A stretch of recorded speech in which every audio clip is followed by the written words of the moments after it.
Elmswood appeared to hold its breath, nestled among the thick, whispering pines as the sun dipped below the horizon. A damp chill crept into the air, wrapping around narrow streets and consuming the fading echoes of day. Shadows elongated, twisting grotesquely, while the forest seemed to whisper louder, as if nature conspired to reveal secrets that were best left buried. John Fennel, having sought solace from a hectic life in this forgotten enclave, felt an inexplicable weight settle on his shoulders as twilight cloaked his new abode. In the days following his arrival, oddities festered beneath the surface, unsettling and unshakable.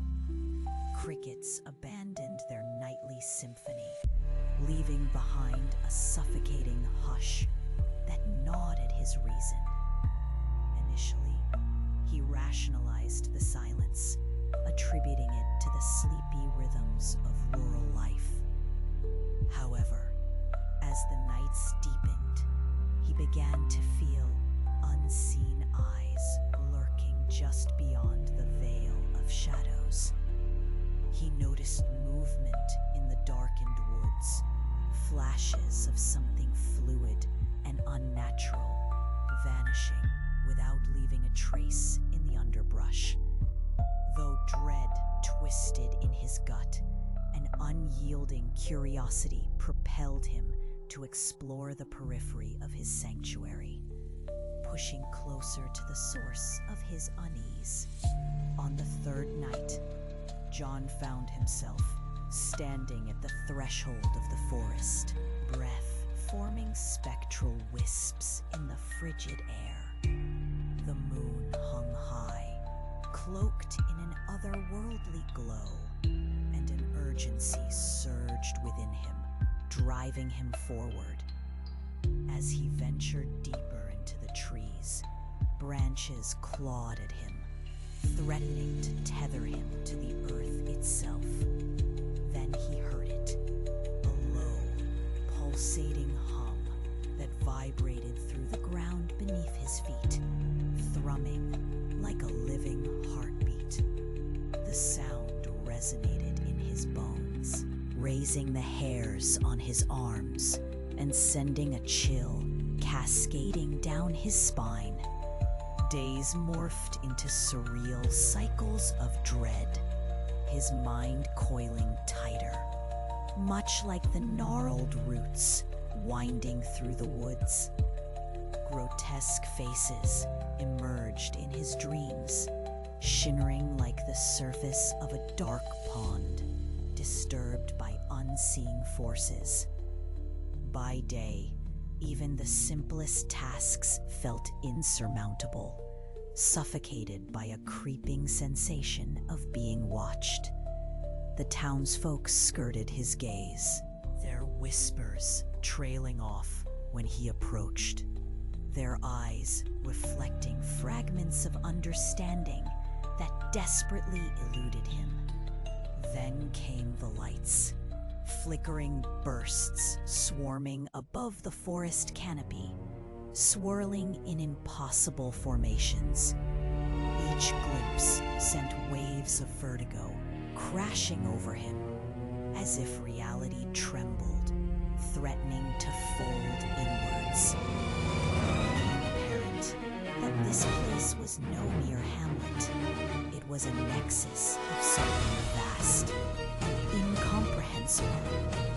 Honest to a quiet retreat, morphed into a haunting trap. And all the while, Ellen, his wife, lingered in his thoughts like a passage forgotten, a pang of anguish he couldn't shake. As restlessness burgeoned into obsession, he spent sleepless nights poring over ancient tomes in a dim corner of his home. The wisps of his dreams things he could not fully grasp, glyphs whispered from tongues beyond comprehension, with each syllable deciphered, reality frayed. Apocalyptic prophecies seeped into his consciousness, and he could hear faint laughter resonating from entities lurking just beyond the veil of perception. They were watching, waiting, offering revelations that hinted at something far grander than humanity itself. Then, one fateful night, the atmosphere shifted unbearably. A storm approached, shadows writhing and crackling with pent-up energy as he stumbled into the woods once more. Under a sky electrified with lightning, he felt the earth gasp beneath him. When the heavens roared with unholy fury, he pressed onward, irresistibly drawn toward the pulsating heart of light in the darkness. Shapes began coalescing around him, figures beyond comprehension, gradually revealing their forms as beings woven from the very fabric of fear and madness itself. Eyes that did not see, mouths that did not speak, yet emitted a cacophony echoing through his mind, beckoning him to embrace his insignificance. It was within that primal moment, with howling winds as a backdrop to those eldritch emissaries, that John felt time split apart. He stumbled back, collapsing onto his knees, enveloped by waves of knowledge too potent to fathom.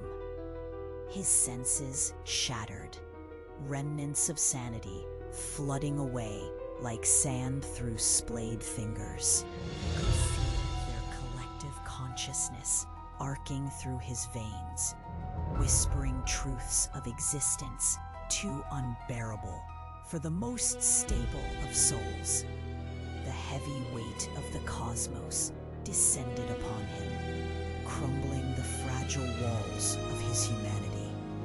As dawn's feeble light pierced the night's grip, townsfolk discovered him at the forest's edge, babbling about glimmers and shadows on the fringes of reality.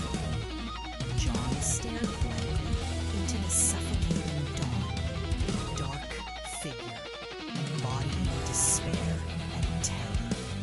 They retreated, leaving him isolated, forever linked to that otherworldly encounter as the unwitting harbinger of a truth too monstrous